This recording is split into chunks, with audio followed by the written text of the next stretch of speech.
안녕하십니까. 저는 대전선병원의 감염내과 김광민입니다. 오늘 말씀드릴 내용은 폐렴 예방 접종입니다. 폐렴은 흔히 들어보셨을 것 같습니다. 감기가 심해지면 폐렴이 아니냐 이렇게 얘기를 하시는데 감기하고는 좀 많이 다릅니다. 의학적으로는 상기도 감염이라고 합니다. 코하고 목에 바이러스가 감염이 되면 상기도 감염이라고 얘기할 수 있겠습니다.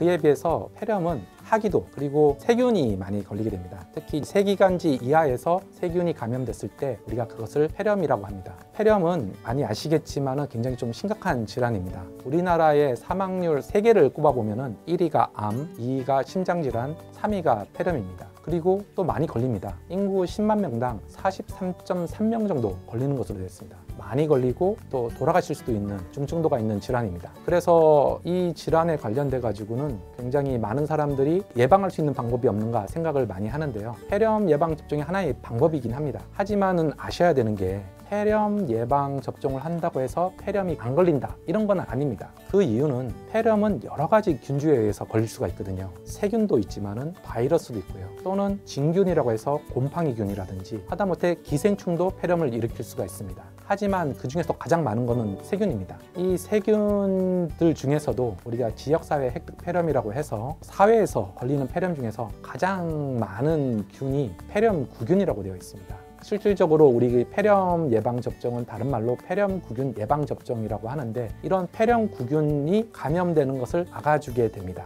이런 폐렴구균은 지역사회 획득 폐렴에서 한 25%에서 많게는 40% 정도 차지하는 걸로 되어 있습니다. 그렇다면은 왜 폐렴구균 예방 접종이라고 하지 않고 폐렴 예방 접종이라고 하느냐? 물론 폐렴구균 예방 접종이 모든 폐렴을 다 예방하지는 않습니다. 하지만 폐렴 예방 접종이라고 하는 이름은 이것을 만든 제조사에서 만든 것도 아니고 정부에서 정한 것도 아닙니다. WHO에서 정했습니다. 2011년도에 정했는데요. 왜 그럴까요?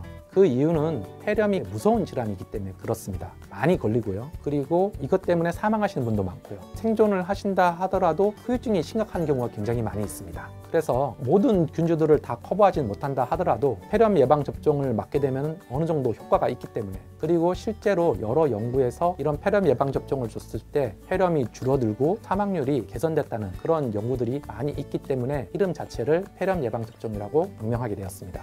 이런 폐렴 예방 접종은 종류가 2가지가 있습니다. 이전에는 13가 백신이었다고 하고 현재 15가 백신으로 많이 대체가 됐는데 저희 대전선병원에서는 현재 15가 백신 하나가 있고 또 하나는 23가 백신이 있습니다. 여기서 이제 숫자가 나오는데요. 이 숫자는 폐렴구균의 A형을 얼만큼 커버할 수 있느냐를 나타내는 숫자입니다. 폐렴구균의 A형은 무려 100가지나 됩니다. 이 100가지 중에서 23가지를 커버하면은 23가 백신이 되는 거고요. 15가지를 커버하면은 13가 백신이 되는 겁니다. 숫자만 보면은 23가 백신이 훨씬 더 좋을 것 같지만은 여기는 단점이 하나 있습니다. 23가 백신은 기한이 5년밖에 되지 않습니다. 그래서 5년 후에는 다시 재접종을 해야 되고요. 그리고 나서도 역가가 좀 떨어진다는 단점이 있습니다. 그래서 대한감염학회에서는 우선적으로 받게 된다면 13가 또는 15가 백신을 먼저 우선적으로 추천을 하고 있습니다. 이것은 한 번만 맞으시면 되고요. 65세 이상이거나 또는 65세 이하라 하더라도 만성질환자 또는 면역 억제자 같은 경우에는 23가 백신을 1년 후에 추가 접종을 하라고 되어 있습니다.